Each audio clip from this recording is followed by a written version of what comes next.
بسم اللہ الرحمن الرحیم۔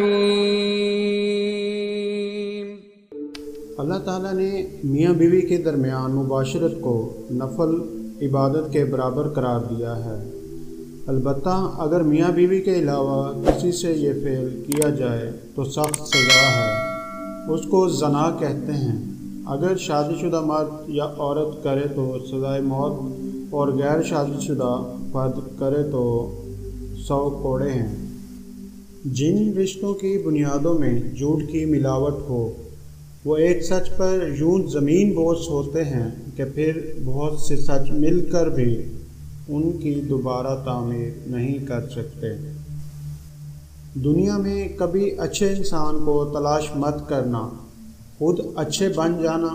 ہو سکتا ہے آپ کے اس کام سے کسی اور کی تلاش ختم ہو جائے۔ محبت کو الفاظ میں نہیں لہجوں میں تلاش کریں۔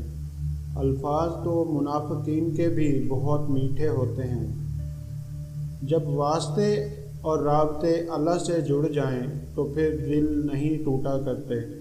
بھرم رکھا ہوا ہے میرے رب نے، ورنہ کوئی خوبی میرے اندر نہیں ہے۔ اللہ پاک جب مدد کرنے پر آ جائے تو لامعلوم سے ایسے سبب بنا دیتا ہے کہ نہ ہونا بھی ہونا ہو جاتا ہے۔ اناؤں، نفرتوں اور خود غرضیوں کے ٹھہرے پانی میں محبت گھولنے والے بڑے درویش ہوتے ہیں۔ کسی کے ساتھ غلط کر کے اپنی باری کا انتظار ضرور کرنا کہ آپ کے ساتھ بھی ویسا ہی ہوگا۔ امید رحمت کا دوسرا نام ہے۔ خدا پر یقین رکھنے والا رحمت پر یقین رکھتا ہے، اور جسے رحمت پر یقین ہے وہ امید کے چراغ ضرور جلا کر رکھے گا۔ یہ امید ہی ہے کہ اللہ سب سے زیادہ طاقتور ہونے کے باوجود توبہ کی گنجائش رکھے اور واپسی کا دروازہ رکھے۔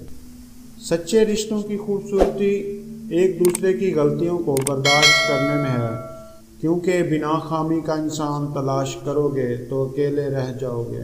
رابعہ بصری سے کسی نے پوچھا کہ کیا گنہگار کی توبہ قبول ہوتی ہے؟ فرمایا، انسان اس وقت تک توبہ کر ہی نہیں سکتا جب تک اللہ توفیق نہ دے، اور جب توفیق مل جائے قبولیت میں کوئی شک نہیں رہتا۔